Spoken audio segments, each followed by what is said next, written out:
Hello, everyone, and welcome. I am absolutely thrilled you're joining me today. As a neuroscientist, I spend a lot of time looking at how our brains process the world around us. And today, we are going to dive deep into the recesses of the human mind to unpack a highly unexpected, almost counterintuitive relationship. We're talking about the connection between black humor and IQ. Over the next 15 minutes or so, we'll look at this fascinating topic through the lens of modern neuroscience to see how a seemingly inappropriate chuckle is actually deeply connected to some of the most advanced processing capabilities your brain has to offer. So get comfortable, really focus in, and let's unravel this mystery together. Okay, let's dive right into this with a question for some deep self-reflection. I want you to be completely honest with yourself for a second. Have you ever heard a morbid, dark, or maybe just socially inappropriate joke, and despite yourself, you just let out a laugh? And then, almost immediately, did you feel the sharp pang of guilt? You might have thought to yourself, oh no, finding that funny must mean I have a totally twisted personality, or maybe I'm secretly just a bad person. How about it? What is your personal humor threshold like? I really want you to genuinely reflect on your own humor preferences for a moment. You see, society often conditions us to believe that laughing at tragedy is a sign of a moral failing. We're taught it's a bad thing. But modern cognitive science suggests your brain is actually doing something much more complex than just being mean. So here is our roadmap for today's explainer. First, we'll tackle the dark humor myth. Second, we'll explore the brain's humor puzzle. Third, we'll look at the intelligence connection. Fourth, we'll dive into mood and aggression. And finally, we'll wrap up with some really practical, actionable tips on using humor for stress relief. Let's start with Section 1, the dark humor myth, and why laughter is so often misunderstood. For generations, society has harshly judged black humor. And just to be clear on what we mean, black humor is the kind of comedy that treats sinister subjects like death, disease, or tragedy with bitter amusement. People have long assumed that if you could laugh at something terrible, you must inherently lack empathy. In fact, way back in 1905, Sigmund Freud hypothesized that dark humor was essentially a safety valve. He believed it was a temporary release of usually repressed, dark, and aggressive urges. In his view, if you laughed at a cruel joke, it was simply because you had cruel impulses bubbling just beneath the surface. But guess what? Modern cognitive science has completely flipped this idea on its head. Neuroscience today defines processing dark humor not as an emotional release of evil urges, but as a highly demanding cognitive riddle.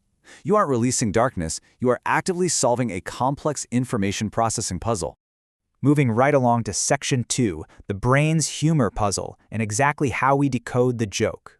From a neuroscientific perspective, converting a taboo or tragic topic into a joke is an extreme cognitive workout.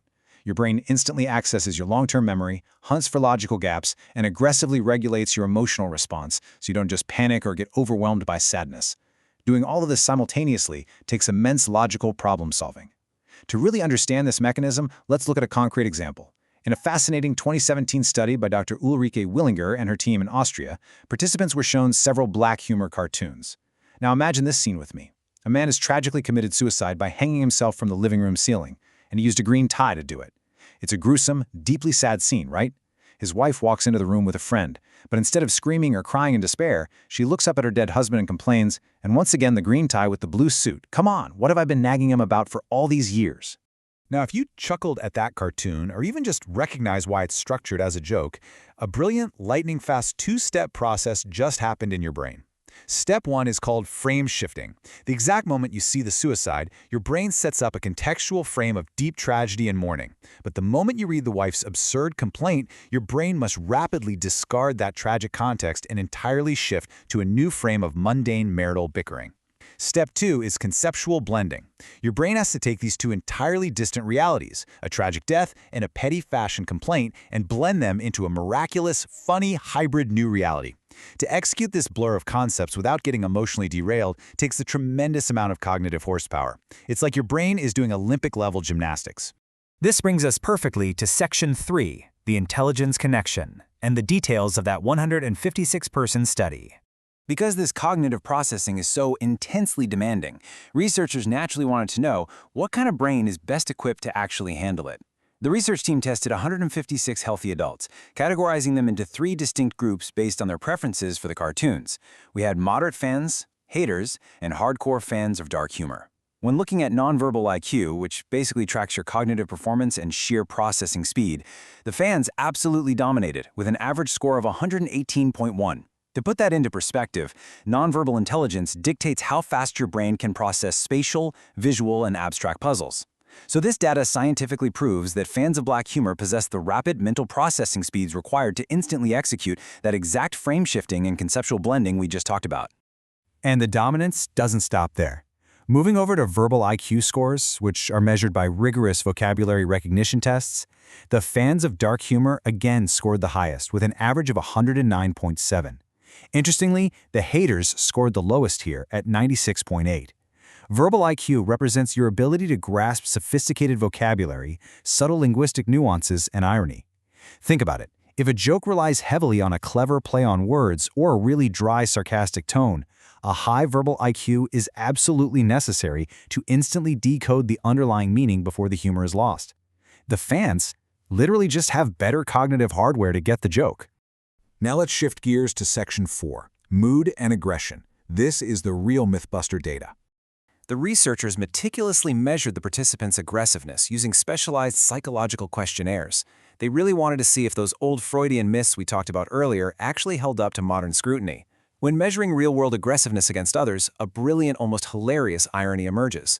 Group 2, the people who showed immense disgust and outright hatred towards the black humor cartoons, actually scored the highest in real-world hostility at 14.5. Meanwhile, the biggest fans of the morbid, dark jokes scored the lowest at just 9.4. So the people who are the most offended by cruel jokes are actually the most hostile in their daily lives, while the dark humor fans are generally the most peaceful. And we see the exact same trend when we look at mood disturbance, which was measured using the Zerzan mood scale to track levels of dysphoria, sadness, and depression.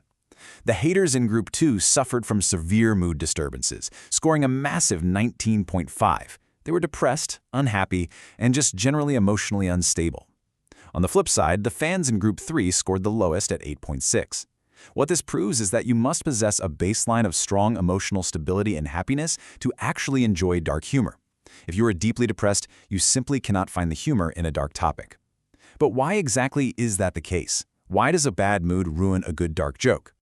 To really understand why, we need to look at the concept of cognitive resources. I want you to think of your brain exactly like a computer with a finite amount of RAM, random access memory.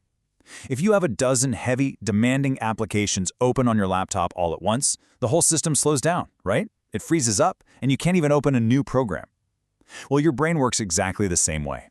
If a person is currently bogged down by real-world anger, hostility, or deep, heavy sadness, those negative emotions are actively taking up all of their brain's available RAM. So, when they are presented with a complex dark humor puzzle, they literally lack the available cognitive memory to do that frame shifting and concept blending. They just see the tragedy, their brain stops right there, and they get offended because they simply don't have the mental RAM left over to decode the joke. I absolutely love summarizing this psychological paradox with this one simple phrase: darkness needs light to be enjoyed. It makes so much sense when you think about it. To safely distance yourself from a tragic theme, to be able to step back and view it as playful fiction rather than a real-world threat, you must possess profound internal peace, high emotional stability, and high intelligence. You need the light of a well-functioning, peaceful mind to be able to willingly step into the darkness of a sick joke, play with the cognitive puzzle, and return safely with a laugh. People who are already living in emotional darkness simply cannot do this. It's just too overwhelming. Okay, so let's bring this all home with Section 5, using humor for stress and some actionable tips for your daily life. So, how can you deliberately leverage this new understanding of cognitive flexibility in your own everyday life? Well, we now know that humor processing is an incredibly advanced tool for emotional regulation. Here are 3 specific, actionable ways you can start using this today. First, reframe interpersonal friction. Let's say you have a wildly frustrating boss who yells over tiny, insignificant things. Use your intelligence to frame shift. Mentally recast them as an exaggerated sitcom character. Cue the mental laugh track. Suddenly, their anger isn't a threat to you, it's just a comedic performance. Second, treat stressful situations as a cognitive puzzle. When something goes horribly wrong, instead of letting panic eat up all your RAM, take a step back and ask yourself how you can conceptually blend this disaster into a hilarious story for later. And third, use frame shifting as a psychological shield. By intentionally looking for the absurd within the tragic or the stressful, you actively protect your brain from emotional overload and you smooth over your relationship friction. It's basically a superpower. Before we wrap up our explainer today, I do need to clearly and empathetically state this mandatory medical disclaimer. The findings we discussed today represent general scientific trends across a studied population. They are not absolute ironclad guarantees. Just because you like a dark joke doesn't automatically guarantee you are a genius, and disliking one certainly doesn't mean you are severely depressed. This explainer is not a diagnostic tool. If you ever have any concerns about your cognitive function, mood disturbances, or your overall emotional health, please always consult with qualified psychological or medical professionals for a personal evaluation. To conclude, we've really uncovered an empowering truth today. The ability to deeply understand and actually enjoy Black humor is a testament to high nonverbal and verbal intelligence, incredibly fast processing speeds, and a peaceful, non-aggressive emotional baseline. Ultimately, it's a sign of a brain that is operating with a beautiful surplus of cognitive RAM.